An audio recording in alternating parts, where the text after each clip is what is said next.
Good evening guys, আজকে একটা চলে এসেছি নতুন রেসিপি নিয়ে। সেটা হবে আজকে মাশরুম ভাজা।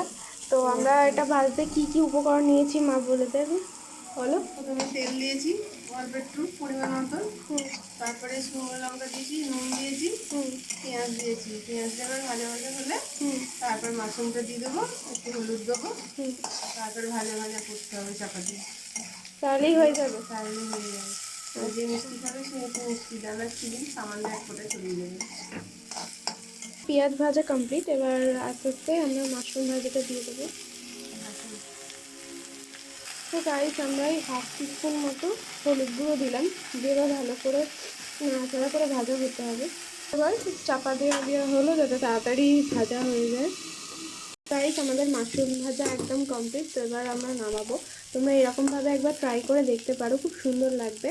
তো আমি এটা ফার্স্ট টাইম খাচ্ছি, তো একবার টেস্ট করলাম, খুব ভালো লেগেছে। তোমরা এরকমভাবে করে দেখতে পারো, খুব সুন্দর লাগবে।